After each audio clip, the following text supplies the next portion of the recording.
Hello, I am Sergeant First Class Kenneth Rose. Welcome to Shooter's Corner.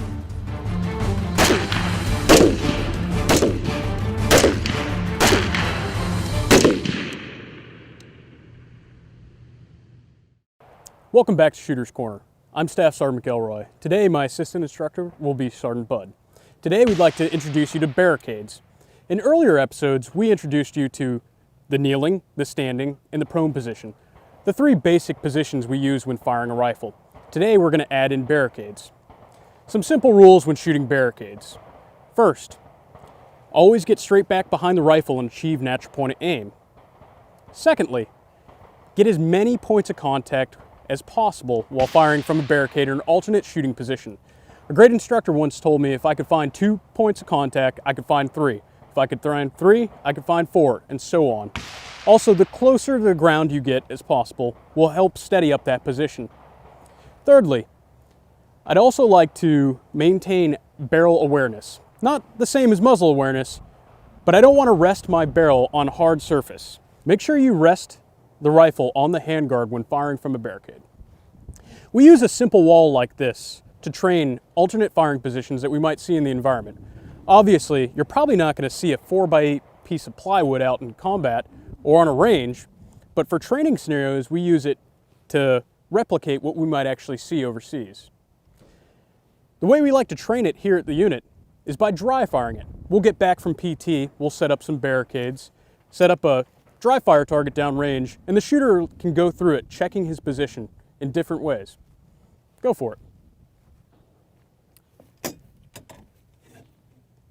While he's dry firing, he's trying to minimize sight movement through fine trigger control. Now let's talk about some of the finer coaching points of shooting off a barricade and some of the common errors we see as instructors. First, let's take a look at this shooter's position. He's bladed off from the rifle, meaning he's not directly behind it. If he's not directly behind the rifle, he's not going to be able to control recoil as well. And chances are when the gun recoils, it's not going to end up back on target. I'm going to ask him to go ahead and shift to get his body more directly behind the gun. This will help control recoil and also ensure he has a better natural point of aim onto the target. Secondly, look at where the hand is placed on the barricade. He's got a pretty usable corner up there. If he slides that weapon over into the corner of the barricade, he can almost weld that weapon into the barricade, making it even more stable shooting position.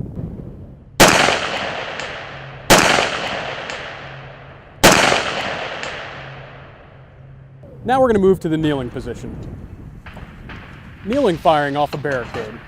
First, we told you to use the base fundamentals of those 3 initial firing positions we taught you as the foundation when shooting off a barricade. With some minor tweaks, they're still pretty good. First off, let's see what's supporting this rifle. Right now, he's resting the barrel on the barricade. He has hard-to-hard contact with the barrel. Almost guaranteed there's going to be some deviation in zero. Basically, whichever way the barrel's pointing or gets pushed, that bullet's going to go that direction. If he fired right now, chances are he's going to miss high above the target at 200 meters. So let's go ahead and use the handguard to rest on the barricade. Once again, he's using that weld technique to form a good, stable position in the barricade. Now let's take a look at his knees. If this was an unsupported firing position, it would actually be pretty good. But let's think about getting as many points of contact with the weapon as possible. I'm going to ask him to shift his firing knee down to the ground, lifting up his non-firing knee. Now what this does is put solid support underneath his non-firing side elbow, almost like stacking up a game of Jenga. Now he's got bone-to-bone contact all the way through the heel, the knee, the elbow, right to the rifle.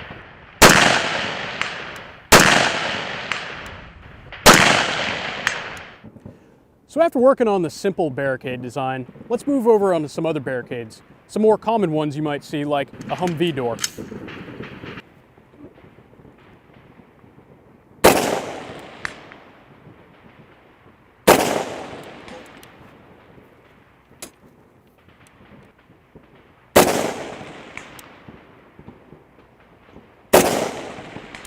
Good hits.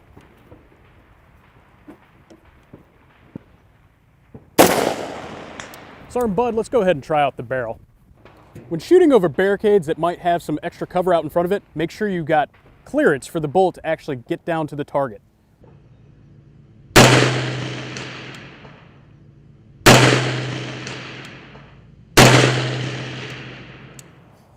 Let's try out the low wall. Sergeant Bud's also going to get as low as possible to reduce his target profile.